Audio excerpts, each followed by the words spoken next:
Hi guys! I-sharing lang. Ang name ng kainan na to is para siyang Japanese restaurant. Sichu. Sichu Magalang pero nasa UP Town Center. Meron sila nito sa UP Town Center. First time ko kumain dito. And ang maganda rin to, meron din pala silang ganito kahit Japanese resto, no, 'di ba? Mostly kasi ang may mga ganitong style is mga Korean. Korean resto, Korean food house, yung mga ganon. Like yung Kmart or Korean Mart na merong ramen tapos kumbaga, make your own choices ng mga toppings, yung ganyan. Which is ganito rin, kaya lang ang pagkakaiba nila, wow, ang super healthy ng kanilang mga toppings. Choose your own toppings and then choose your own ramen. As in, as the same time, choose your own toppings, choose your own ramen pa din. Kasi yung ramen nila, merong ramen na Japanese ramen, merong healthy ramen, merong ordinary na ramen, like yung binibili nating ordinary ramen.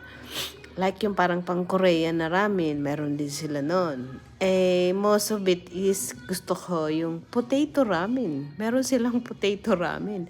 Meron palang ganon. So, mamimili ka rin ng sarili mong ramen, mamimili ka ng sarili mong toppings. At the same time, mamimili ka rin ng yung mga sauce niya, kung anong gusto mong ilagay na sauce. Tapos, ang dami nilang pagpipili ang toppings. Magsawa ka sa toppings. May nakita ako dong oyster. Yun, ang sarap ng oyster. Tapos, mushrooms. Basta marami, hindi lang 10 ang pwede mong i-topping sa kanya. Plus, may category sila kung ano yung gusto mong toppings. If you want to mix it all, pwede. It's up to you. It's your own choice.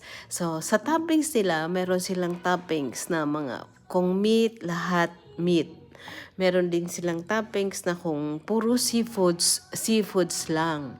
Yun nga, may oyster sila, merong crab, may lobster, may shrimp, tapos may what do you call that? Yung tuna, fish, parang fish fillet, yung ganon.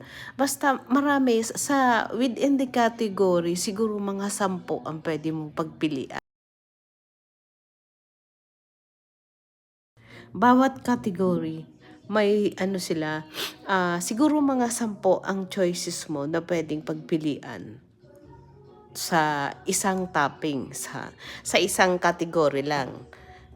Mamimili ka doon sa 10 toppings sila na gusto mong ilagay.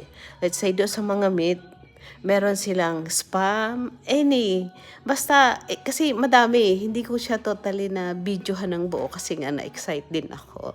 Kasi first time ko makapunta dito na meron palang ganyan. By the way guys, yung Sichu Magalang na to, na Japanese resto, sa sa UP Center, Katipunan Avenue. Ayun.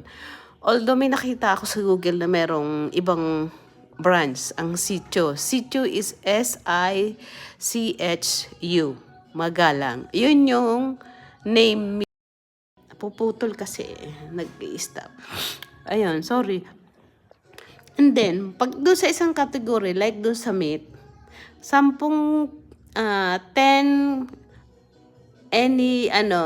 kinds of meat ang nandoon na pwede niyong pagpilian. Merong mga ready meat o yung nasa can na meat. Merong yung fresh meat na pwede kayong pumili. Ayun, doon sa kategoring meat. Doon sa kategoring seafoods, ganun din. Mga 10 rin sila na pwede niyong pagpilian. Tapos, pag gusto mo namang veggies, ganun din, 10 rin. Meron silang yung togi, like Korean style togi, yung togi na togi na mahaba, yung ganon. Meron sila nun. Sa veggies, meron silang cauliflowers. Basta yung mga healthy na veggies, mostly yun ang nakita ko doon. May mushrooms. Yun nga, alam niyo, favorite ko yung mushrooms. Number 1 yung mushroom. Kasi ang mushrooms maraming benefits sa katawan. Cauliflowers, ang dami ding benefits sa katawan.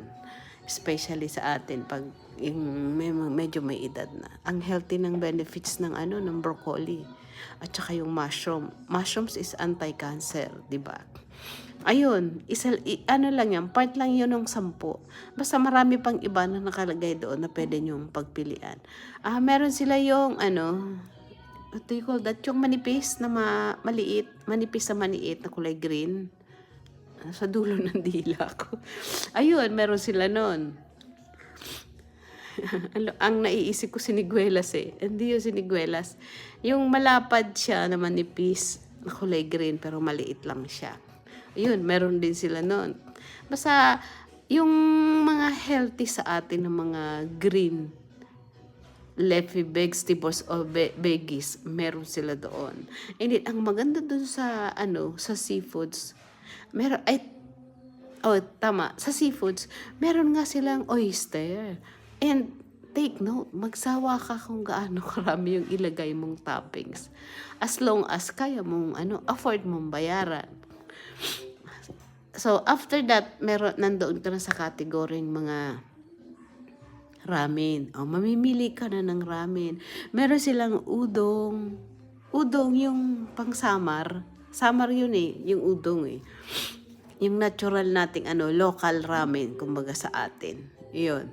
Tapos may ordinary siyang ramen, yung nabibili natin sa mga department store, kasama rin doon.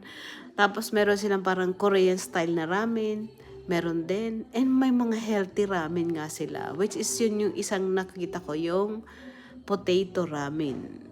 Which is healthy yun. Mayaman sa potassium ang potato. Tsaka calcium. Ayun. Tapos, doon sa mga doon naman sa pinakadulo. May pinakadulo pang part kasi I think 1, 2, 3, mga 5 categories sila lahat. So, doon sa last, ito naman yung mga ready-made ready-made. Yung mga ready to cook na like, yung, ba yun? Squid balls, ganyan. Yung mga binibili natin, street food na tinatawag. Ayun, mga kikiam, yung mga ganyan. Meron din sila. Sa pinakadulo, yun naman yun ang makukuha mo. Meron sila doon. And take note guys, yung kanilang bowl, malaki. Kasya kahit mga halos mga 1.5 kilos. Kasya, yun yung pinaka-small bowl nila. And then, ang price nila, ito lang maganda, yung price nila, 260 grams yata. Yun ang price nun. Ang minimum ng price nila is, I think, nasa 200 pesos lang. So, imagine, 200 pesos kasi yung next sa aking bumili is, yung grams nung kanyang binili is almost 175 pesos lang. So, sabi nung cashier, ay kulang pa po. So, nung umabot ng 200, yun, okay na siya. So, meaning, minimum nila is 200 pesos. So, it's up to you kung dagdagan mo. Siyempre, if you put all the mixes na nandoon, it's better for them. Kasi nga, mas malaki yung babayaran mo. Pero, daw ka, super, super, super sulit yung na yun, yung kainan na yun. Kasi bukod sa healthy yung makakain mo, compare mo sa yung bibili ka ng mga fresh, diba? Sulit yun. Kahit pag gumastos ka ng 400 pesos, one time kainan, tapos ma-mix mo lahat ng mga healthy toppings doon. So, imagine, sulit na sulit yun pag sa 400. Mostly sa amin, like yung sa akin, umabot ako ng 400 kasi may oyster ako, yung shrimp, may crab, yun yung mga kinuha ko. Tapos yung mushrooms, yung kumuha pa ako ng konting beef, yung ganon. So, marami yung toppings na nilagay ko. Kaya, yung depende sa bigat nung nilalagay mo, which is kung medyo wise ka, di pwede mong gawin. Yung medyo hindi mabibigat na toppings ang gawin mo. Pero masusustansya, pwede na. So, at least yung kinakain mo healthy, tsaka ang daming tao. Hindi ka pwede basta-basta pag pumasok ka ng knowing na weekend yun. Mas maliit lang kasi yung place nila. And take note guys, yung anghang, it depends on you. Kasi meron silang level ng anghang. 0, 1, pag nag-1 ka, maanghang na pala yun. Tapos may mga additional silang mga sources na pwede mong pagpilian din doon. Ayan, next time, for sure, babalik kami doon kasi bibidyohan ko yung buo mga toppings nila. Ipapakita ko sa inyo at i-upload ko.